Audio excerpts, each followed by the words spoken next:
DeWitt from University of Western Cape, South Africa. We are recording and we hope it's agreeable with all of us for purposes of continuous interaction with this series.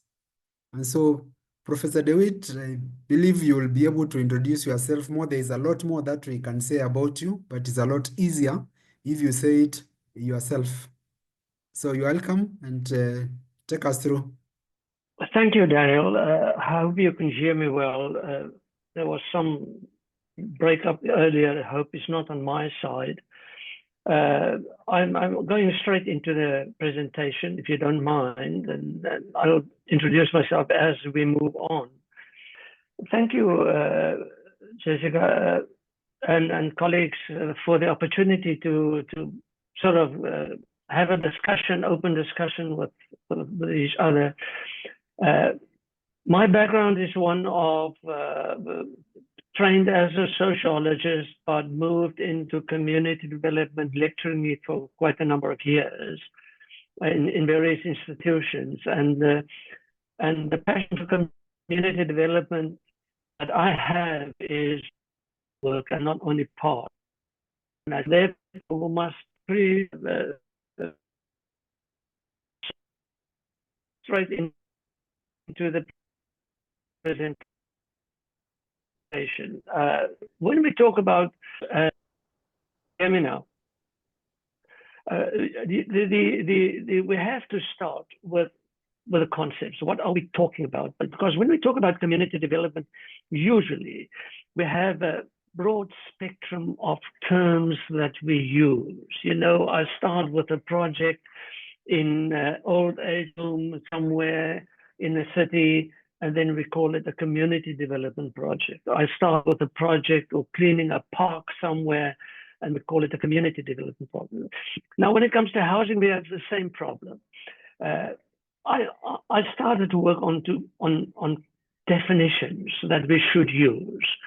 For instance, this whole process that I will go through today will be about informal settlements. Informal settlements, and please take note of the sort of definition I put down there. It's informal housing or informal settlements refer to any form of housing, shelter, or settlement that does not meet formal government building standards and is not built or either legally serviced land or even in illegally occupied unserviced land. Informal settlement is a structure. Yes? Sorry, David, we're not seeing any slides at the moment. It'll be on my side. Okay, so we're coming back to informal the definitions, and please stop me when you can't hear me. Informal settlements is the housing of a settlement that any form of housing that's informal, but meant to be used for a semi-permanent situation. We have squatters. South Africa, we use the name squatter for anything, but it seems to be that squatters is a different thing. I think we should, it's individuals who unlawfully occupy vacant buildings or for a temporary time. You know, I could squat with friends in a flat or whatever it is. Slum areas is something totally different. It's usually a rundown areas, inadequately serviced, overcrowded, and then we have in different countries using different names for these things. The presentation today will be about informal settlement. Then we have traditional housing. In Africa, we're very, very familiar with that, and usually focused in the rural areas. We see traditional housing in rural areas, and that is a very communal environment.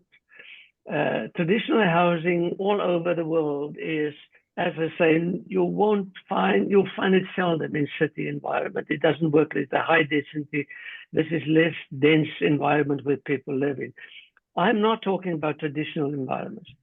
Just by the way, traditional environment, this type of houses No government will try to replace with bricks and mortar.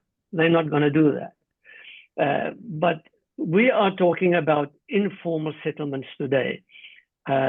Informal housing settlements that refer to any form of housing that is built outside of the official rules and regulations of the local authorities. So what are the key aspects about housing? Let us be clear about this. Let us be clear. United Nations wrote a lot about it. A lot of constitutions of countries have wrote a lot about it. But there's one thing that is very, very important that we should take note of as we work through this presentation today. A misconception about housing is not a human right. You could go through all the work. I did some homework on this. You could go through all the United Nations works, even the South African Constitution I went through. Housing is not a human right like having access to water, etc., etc. Housing is described as an environment which you should have access to. But I cannot demand a house from the state if I don't have a house. So this concept that housing is a human right is political trickery. Owning a home is also not a human right, akin to the right of clean water and so forth. So when discussing housing and we need accommodation, we should consider a few facts. It's a well-known demographic phenomenon that lower income families would have more children. It's all over the world like that. It's been through the ages like that. And the higher socioeconomic class people have smaller families. And that's a conundrum we deal with when we talk about housing. We build the smallest houses for the people with the biggest families when there's a housing need. And the people with the richest people build the biggest houses. They have one child if you're lucky to have one. So this is a conundrum we deal with. But what we do know is that housing need numbers and political aspirations is a very important connection. And all over the world, it is growing. The need for shelter, the need for informal housing, the need for safe environment to sleep and raise your children is a need all over the world.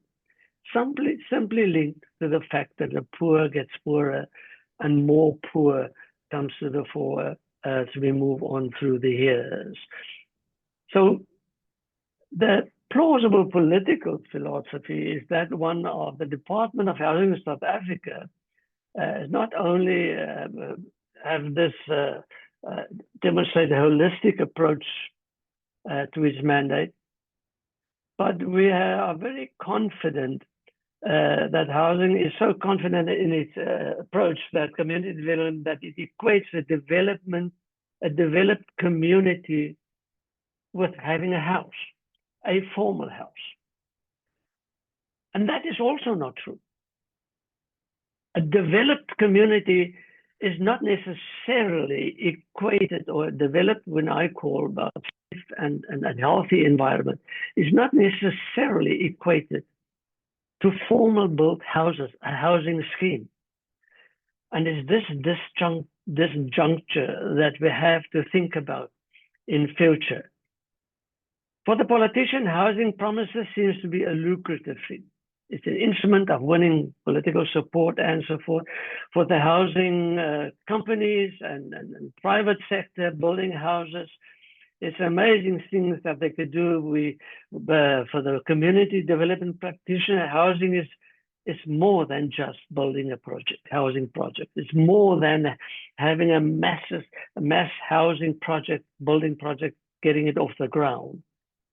It's simply so because we build houses with bricks and mortar.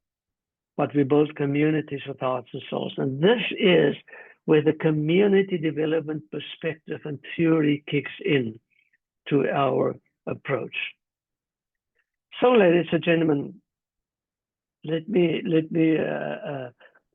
just say to you that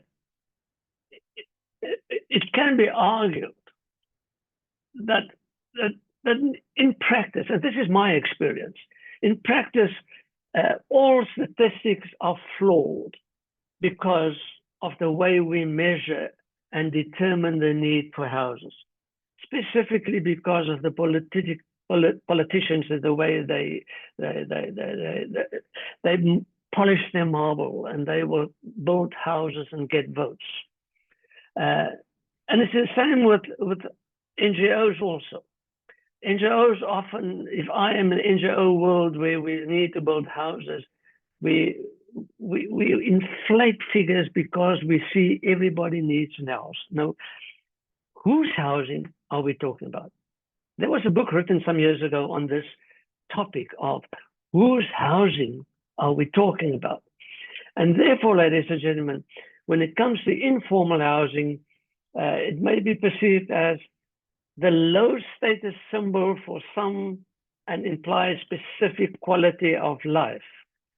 Government provided housing schemes do not necessarily ensure this increase in the quality of life. You could see at the left we have, and on the right we have informal settlements. The left we have government schemes, we have slums, we have all these different things. And when we talk about informal settlements, we're talking about also a quality of life.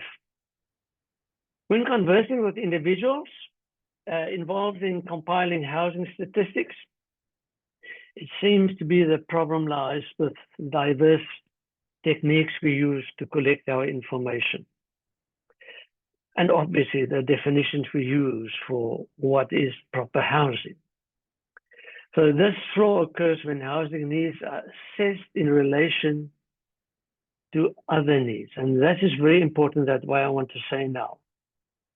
When we determine a housing need, you cannot determine a housing need in terms of a housing need relative to water, or relative to food, or relative to a playground, or relative to tarred roads and streets.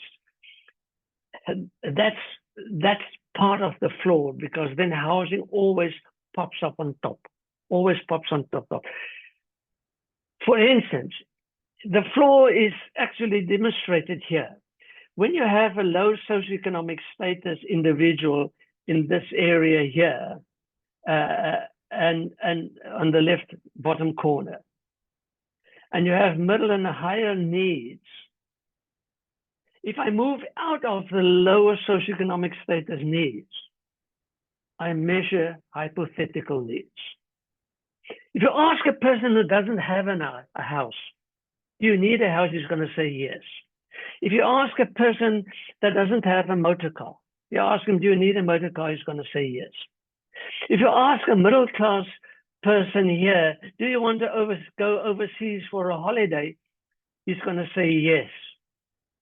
Because you move out of his reality environment and you measure hypothetical needs. And that is the problem we have when we measure housing needs. It is this thing that we measure housing in relation to other needs. From a community development perspective, we should introduce the concept of the priority for housing. And I deliberately use the word priority because it's not just need, it's a priority. So in priority need of housing, we measure housing against housing, not housing against water. So if I ask a person, do you need a house? How important is it for you? I have to ask the two questions.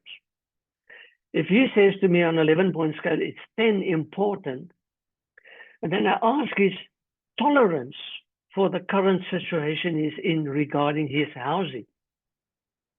If he says, my satisfaction with housing at the moment is 3, then the priority is the discrepancy there, 7, not 10. The priority is 7. And here you could see on the next slide of low priority. Housing is very important, but I'm very satisfied at the moment with what I have. It could be informal housing, it could be traditional housing. Then the priority for the housing drops down. The priority, what some people would call a housing need. So I think that we should move away from need for housing when we talk about community development. We should talk about how do people, the community members, prioritize the housing need. Here, the bottom one, a housing priority would be much higher. Though the priority importance is 7 for a need for housing, the satisfaction is only 1. 7 minus 1 gives me a 6 priority of the needs. And this is a practical example where all right, this is a case where we did the housing, the priority of needs of the community, asking each of these issues, asking them how important is it for you and how satisfied are you with the current situation. So we asked them a lot of needs. What do you need in this community? They could call anything. Then we asked them to go back to it and ask them 2 questions. How important is it for you? And how satisfied are you with the current situation? So when we ask that question, it gets the priority of it. And you could see here, housing, we just distracted the two figures from each other. You could see housing is not the highest important thing we have, because we asked them also, how satisfied are you with the current situation? Housing was only the 5th one there. When there's another case where housing was here, we live in shacks, and this is what they said. We live in shacks, we are tired of being traumatized with fires in shacks. They don't want houses, they live in shacks, but there's a different problem they have. That is why housing is lower down. When the housing is a problem, we want dignity living. The houses in New Watergang are leaking and causes many problems with the walls. We know what the problems are. So I just wanted to say, when we ask priority of housing in terms of importance and satisfaction with the current situation, it moves right down. It doesn't pop up as the highest need. Everybody needs houses. It is not true. So what are we saying to each other? These are the reasons why they say we needed housing. Only the 6th, 7th, 8th highest priority for them. When you say housing in the shack, there are those big areas, what they say, coming up from the drain and so forth. Ladies and gentlemen, what I'm trying to say to you is the prioritizing technique enables the identification of the housing needs experience within the parameters of the target population. It's so important. You must measure housing needs against housing needs, not housing against cars, housing against something else. So what we hear is housing need is a reality check from a global perspective. It's important to take note of what the world population is doing regarding housing. It's recognized around the world as a global phenomenon, and no country can claim to be free of informal settlements and so forth. When it goes further down, Sub-Saharan Africa, high percentage of informal housing, at least, and so forth. It's 25 urban residents in Latin America live in informal settlements. So, ladies and gentlemen, this raises a question is, whose development are we talking about? Is housing a priority, or what is it really? Every housing official knows, ladies and gentlemen, that when we call what we call informal housing is an African reality. We must take note of that. Many first world countries have failed to eliminate informal housing and so forth. Here we have the situation where living in comfort in informal housing is frowned upon. The middle upper class communities is an aesthetic thing, ladies and gentlemen. But what we deal with, we should remember that every slum was once a new, brightly painted, aesthetically accepted housing scheme or block of flats. So, ladies and gentlemen, have we learned any lessons from this? What is the reality in our housing projects for impoverished communities? Are we building statistics or are we building houses? What makes this community tick? It seems that we build houses by the thousands simply, ladies and gentlemen, because we can. And my conclusion is that in Africa, it's a different thing that we deal with. We overlook the preference for housing, quality of life in housing. Therefore, living in informal housing can be a more humane way out for the very poor. So what are we saying, ladies and gentlemen? We are saying that community housing is important to settle with the community's needs. And I have another set of slides that I want to try and bring up for us in this reference. But ladies and gentlemen, community development and housing rights is not a given. Housing rights are those things that what makes this community tick. It is simply like you build houses with bricks and mortar, but you build communities with hearts and souls.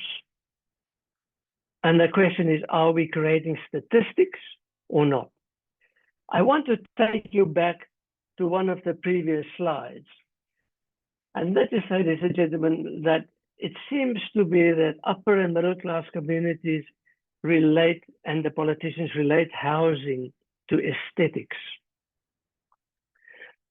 What we need in Africa is a paradigm shift. And I want to take you back now to another set of my slides. If you don't mind, I'm going to move on to another set. So what we have seen that over the past 40 years, we have seen so many cases of communities across South Africa where housing was presented as the highest priority. It is not true. It seems to be that when we allow people to live in informal housing, which they build themselves, we get a different picture. So if people are prepared to build their own homes, governments merely need to provide only services and safety for the quality of life. And that is so important that politicians should get that message. The real issue regarding informal housing for politicians and middle class communities is the aesthetics. And we in the African world are priority because we build houses with bricks and mortar, but communities with hearts and souls. And this is why I say, ladies and gentlemen, the question remains, what should we expect from a better quality of life if we still hold the same preconceived notion of what constitutes a quality living conditions? So are we building statistics or enhancing the quality of life of the people? And that is so important when we talk about community development. We have to improve the quality of life of people, and quality of life is not necessarily linked to the house or the type of house that we live in. And that is why I say I think we could build houses simply by the thousands because we can. We have that picture on top right, which is I think it is in Kenya, if I remember correctly. At the bottom right, we have it is a South African case. Whilst we could have the same situation of people building their own private houses. So, ladies and gentlemen, in short, Are we building statistics, or are we increasing the quality of life of people? So the community development and housing rights is in a conflict. We tend to go down the line of building houses for people, which will get them out of squalor and degraded situations. I don't think that is true. I don't think that is true, and that is why I will want to go back to my first slides, where I say that we could have these different environments to make a switch of where we come from. We have to diverse information collection techniques that says we need houses, we need houses. It's all flawed because, ladies and gentlemen, we can move to the right.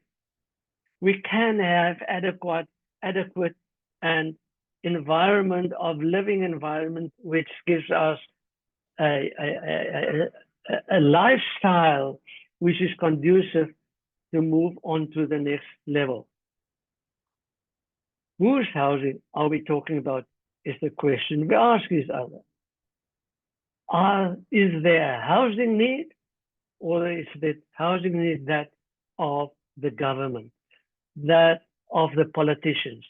Is flawed. I do believe it's flawed. Therefore, ladies and gentlemen, I want to move out to the first slides where we say that housing needs and social class, we housing needs, and we talk about people with to have adequate housing, which means quality of housing. I might have been building it for myself. I'm not saying living in squalor. I'm saying living in an environment where I could have a quality of life, and I built that house all by myself. That means, ladies and gentlemen, we accept this as quality of life in the rural areas. Why don't we accept quality of life in, where is it in the slide I want to give you now, in a city environment where we have informal housing that gives us all, I'm looking for the slide now, that gives us all that we need. We have different housing schemes in Kenya. You have the pictures on the bottom right there, where it seems to me they're in trouble with it because it's not necessarily increasing the quality of life of the people. And therefore, this slide is so important for me, that when we move on the right-hand side, quality of housing and quality of life is not necessarily equated with bricks and mortar. Quality of life is the condition of the living conditions of the people inside the housing. Therefore, ladies and gentlemen, to cut a long story short, are we building houses simply because we can? Or are we allowing people and the poor people in our countries to live in houses they construct themselves and live in safe and quality of life environment to enjoy the environment which they could afford? I think we must make this paradigm switch. And I think in Africa we could very easily do that we could see that housing is not necessarily bricks and mortar, as the saying say, that we build houses with bricks and mortar. I'm looking for the slide. But we have settled just because we can, but we have built communities with souls, the place that we call home. And we should move, and especially accept in Africa, this is the way out for dignity for people to live in an environment where I even could erect my own house with very little financial, but I need the service of water and access to water, and I need access to safe environment. It doesn't mean I need a bricks and mortar built house. Daniel, I think I have to stop here I have run through the slides probably too far for some of us. I just wanted to say in the end, ladies and gentlemen, are we building houses or are we building communities? And so often when we build houses by the thousands, we build ghettos. And we should rather build houses with hearts and souls where people could take responsibility of their own environment and have a quality of life as a way out for the very poor. Daniel, thank you. I think I must stop here right now if there are any questions. Thank you, Dewitt, for the presentation. Our apologies for the breakdown in the strength of network, but by and large, I believe we've followed through this very interesting presentation. Can we give a round of applause to Professor DeWitt?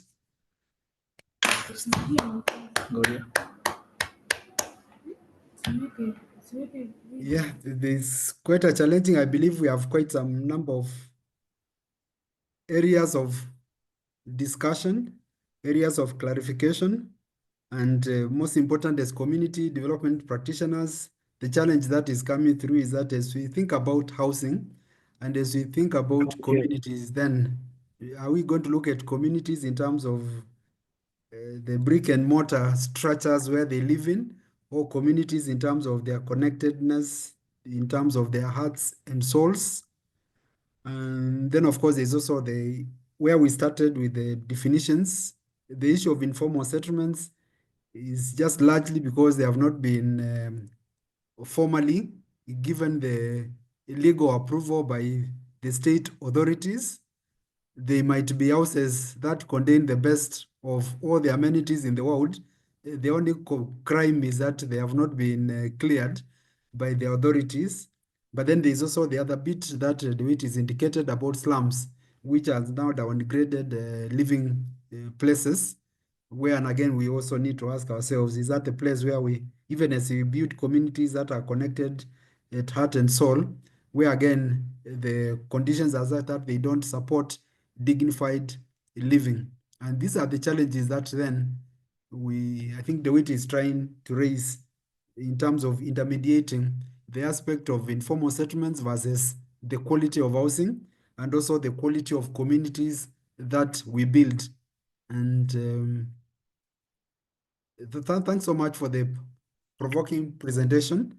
I'm sorry I missed some stuff. Okay, Prof, thanks so much. So any comments, interventions? I'd want you can unmute yourself and just proceed and make your comment. Dorothea, you are unmuted. I believe you want to speak. Thank you. In fact, Prof. De Wet, I concur that it was a controversial presentation, and yet absolutely spot on. My own experience with people in informal dwellings is the dignity. I've visited many students in informal dwellings. They don't want the complexities of being on a waiting list. I think, Prof, you know, one of our students, Sarah, is on a waiting list for 28 years already. The government is just not coping with providing housing for everybody. What I also appreciated, Prof, is it isn't your perspective. You weren't trying to market that nobody has a right to housing. I heard you very differently. I heard you saying that we need to rethink whether we're going to batter this thing that it's people's rights, and in the meantime, we can't provide housing, but that the solution is coming from the communities already.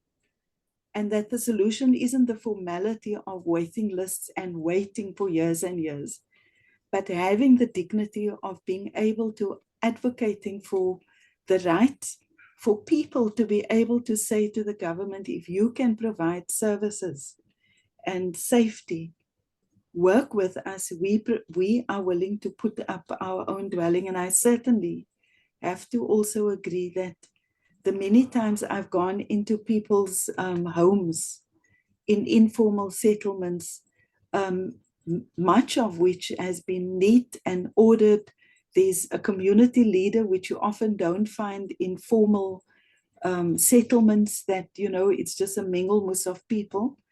So thank you, Prof, for alerting us that the choices isn't just about statistics, which government often does. And we all know that, and in academia, you know, government statistics are being questioned for its legitimacy. Often things are quoted. So you're giving a combination to say, while government is providing housing, there's another solution for us to look at, is work with communities where they are settling, let them put up their structures, provide heart and soul, and listen and sit as a partner, an equal partner to the communities for the solutions that they are proposing.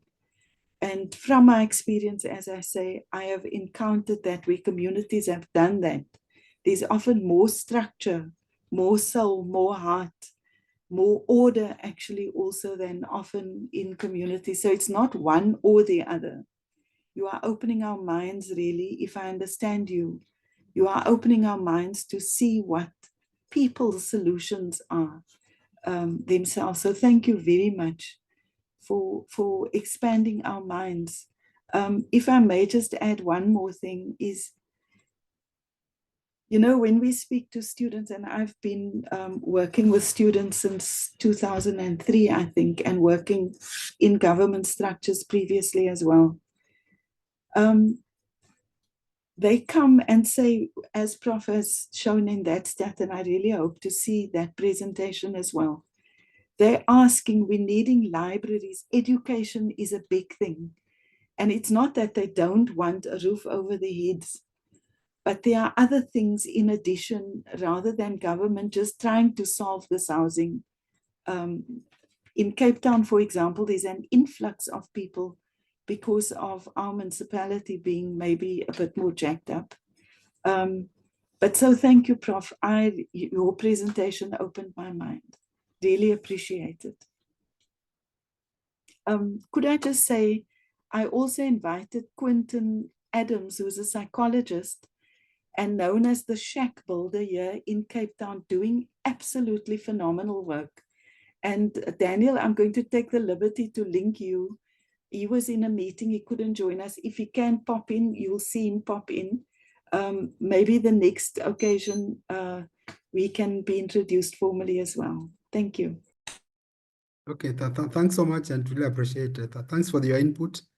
And of course, you still proceed to problematize what Professor DeWitt is raising about the dilemma of talking about human rights and our entitlements, and the reality that we may not be able to fulfill these rights. And so we still continue talking about them when you say, like, much of what now we are discussing is centered on Article 25 of the Universal Declaration of Human Rights, which most governments have ascended to, and in some cases even customized for their circumstances. But the question is, if we can't provide it, the community is going to wait until it's provided for. And in settlements, I suppose it's a community's way of responding to the failure of government to fulfill the rights. And in some cases, it's just as simple as giving the necessary approvals. And so people do very good structures. If you are talking about informal settlements, structures that are just comparable with what otherwise would be formal housing, is only that they have not been given the legal clearance. The question is, how do we now intermediate so that then we formalize what is informal? Any other input? Yes, John. Yes, I've already made a bit of noise in the chat, but thank you anyway. I mean, I couldn't agree more that, of course, housing should be community driven, people driven. And I mean, of course, mass housing programs are often problematic. I've seen that in in several countries. I have to strongly disagree with the statement that housing is not a human right. It is, and it's very clearly there in so many UN documents. I mean, just a quick search came up with several things. The right to adequate housing is there. And as was said, it's been signed up to by most governments everywhere. The other statement I disagreed with was that slums were once beautiful. Well, no, not always. I mean, I know you're talking very much in the South African context, and we have to talk about apartheid and the inequalities that went with that, and the poor quality housing that was, maybe it was solid housing, but it was still poor quality. If you look at the informal housing everywhere really, people often throw things together very hurriedly. It's often as a result of forced removal, or you've had to leave wherever you were, and people put their housing together in a hurry. Maybe they can make it somehow a little bit comfortable, but it doesn't mean it was once beautiful. I think that's a very offensive statement to make. So for me, it's really comes down to inequality.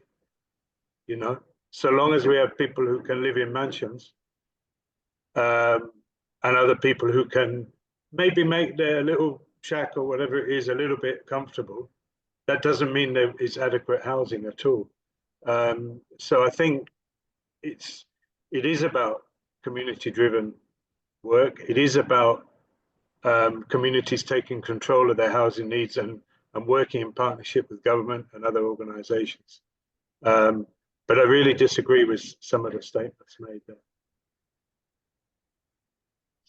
Thank you, John. In principle, I think you've cast still the dilemma in terms of then, are we going to be tied to the letter of the law and the precept sent by the United Nations bodies and other international conventions and what we are put in our constitutions, or are we going now to redefine these rights from a community's perspective, so that then communities can assume control of managing their entitlements, their needs, and equally the process of fulfilling their rights in dimensions that they can control.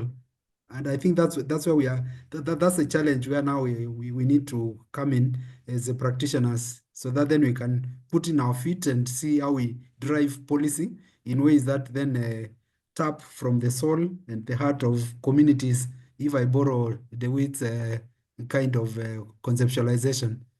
I want to go back to Dorothea and Ava bring in Adams just to share our experience with slum building. If that's okay, Dorothea. Thank you, Quentin. Over to you. Could you tell us something about your work and how, yeah, thank you.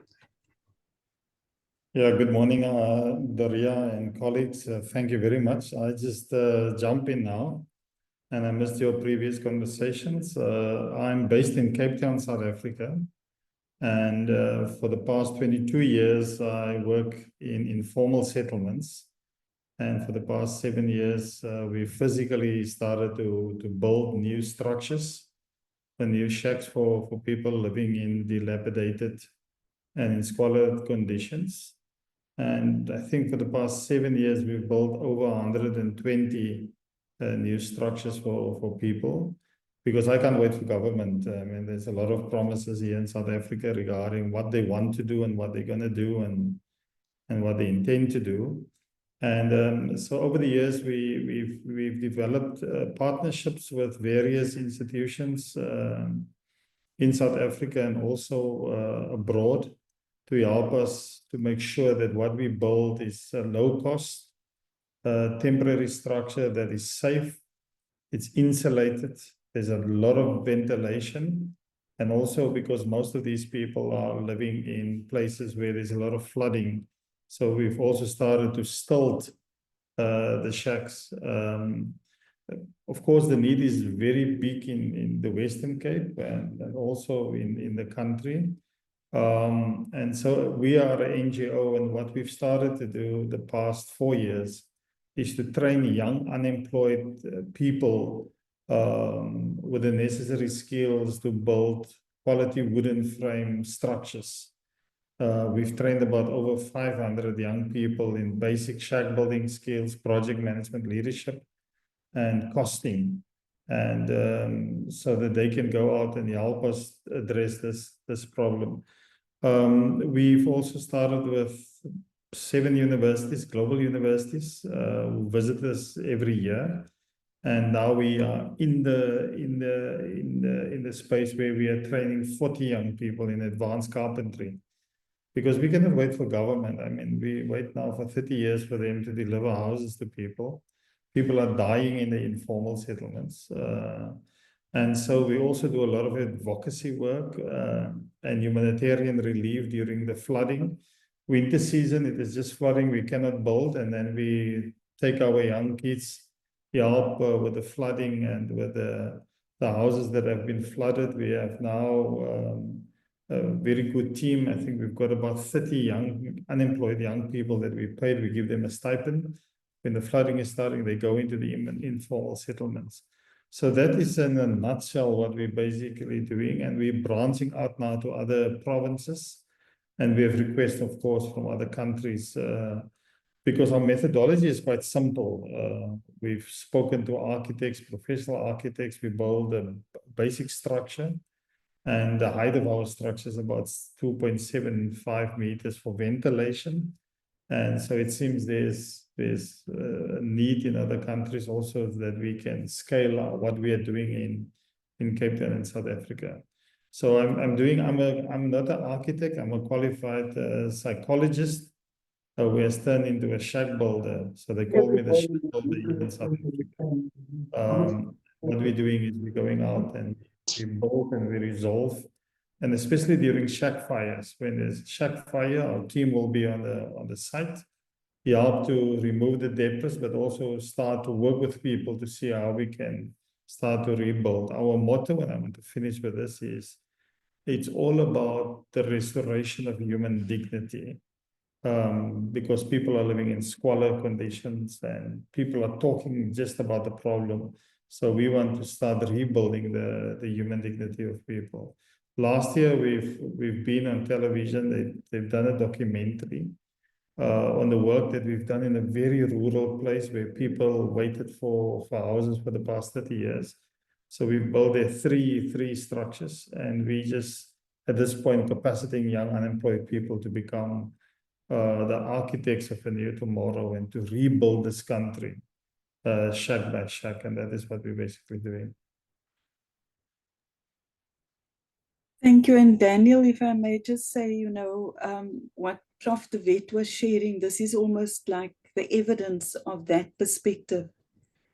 That, the solution, we've tried the solution that government has to be the provider of this right to a house, or to have leadership and community development people that are able to say, let's work with the community, let's restore hope, let's restore dignity, let's find a way with the community to build the skills. And Quentin, I mean, I have had to warn myself when I see accounts of some of the things they do. I just have a torrent of tears at the victory of the solution of working with the community. While yes, people's names are on waiting lists, but in the meantime, things are falling apart in the so-called slums.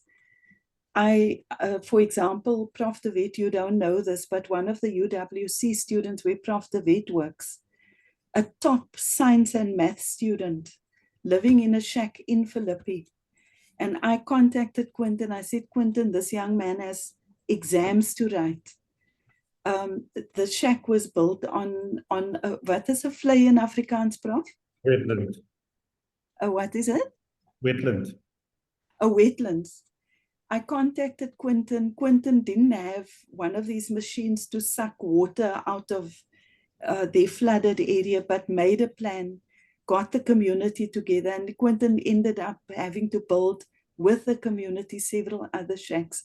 So I just want to reiterate that this isn't saying a person doesn't have a right to, Prof wasn't saying a person doesn't have a right to housing.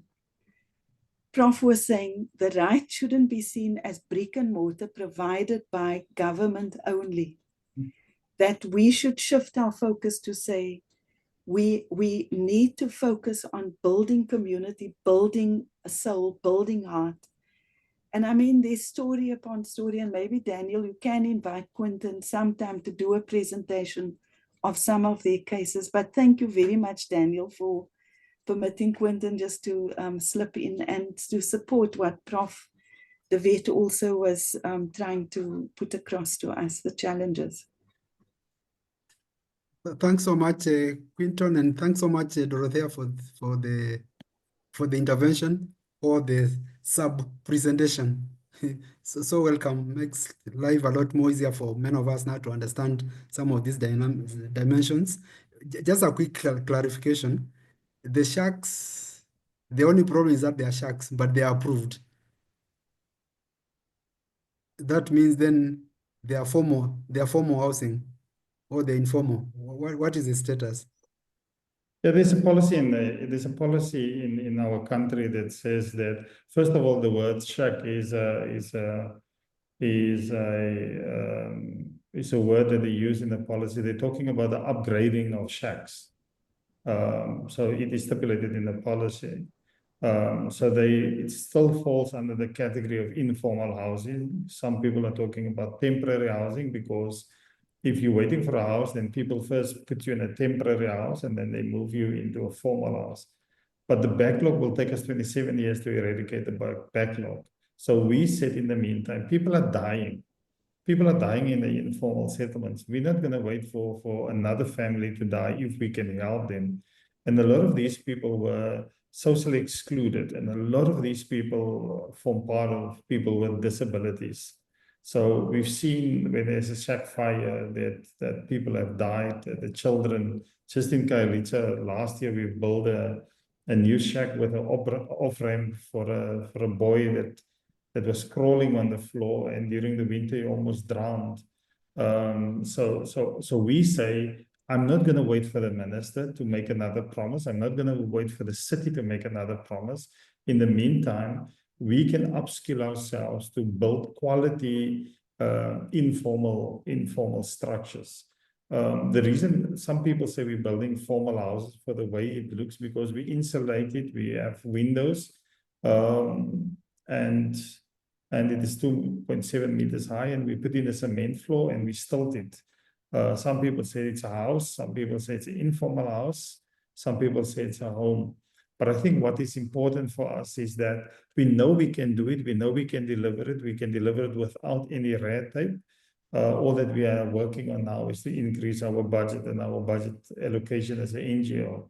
But we see ourselves as an NGO, who's a construction company. We go out and we build, and that's how we increase and also with the new technologies. If we look at CO2 emissions and carbon emissions, if you look at our carbon footprint of our shack, and you look at the RDP with cement and the CO2, then our carbon footprint and emissions is quite lower than the RDP because of the cement and the clinker in the cement. So what we say is it is quicker, it is safe, with more space. And what is very interesting about is we can actually upscale it. But now we're building this massive force of young people with skills who can build and restore human dignity out there. Okay, thanks so much, Quinton. Any other comment, intervention? Okay. But all in all, it seems to be that in Africa and in the underdeveloped and developing world,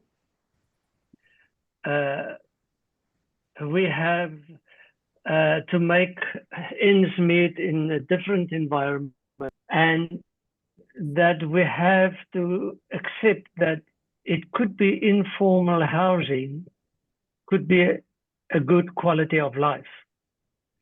I don't think we should look at informal housing from the outside. I'm not talking about squatters. I'm not talking about slums.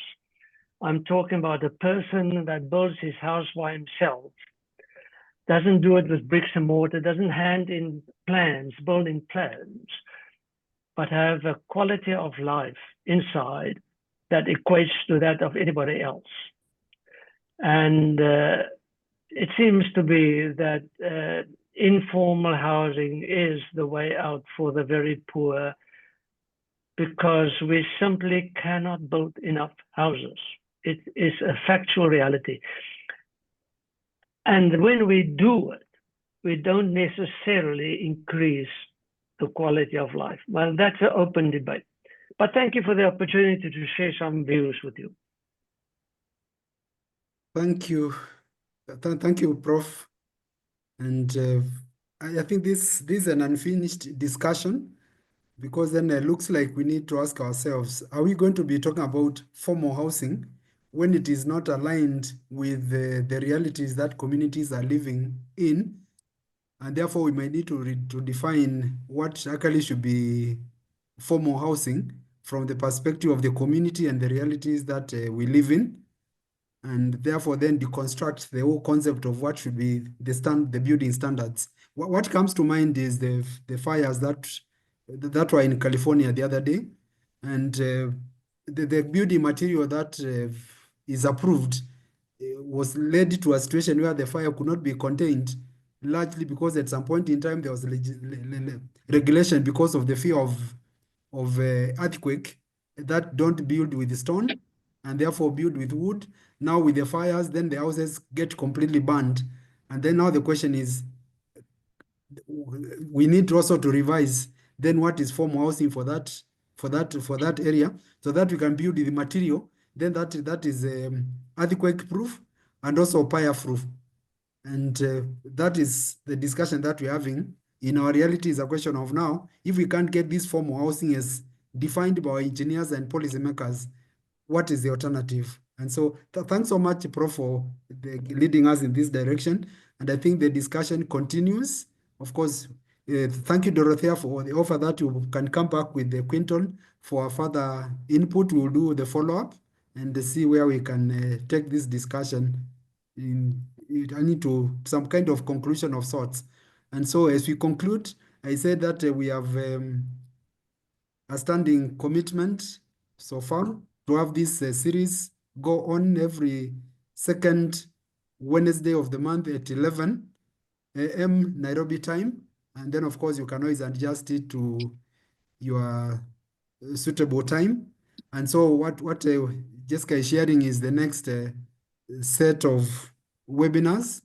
In April, we have an interesting presentation by students of community development, and we'll have the pleasure of being hosted by students from Bayero University, Kano in Nigeria, and Chuka University in Kenya, and the University of the Western Cape, South Africa, where students are going to present their assignments, at least one student from each university, and the current finalist undergraduate students just presenting their best assignments. And then now we can see how they weave the community development theory and the practice in their work.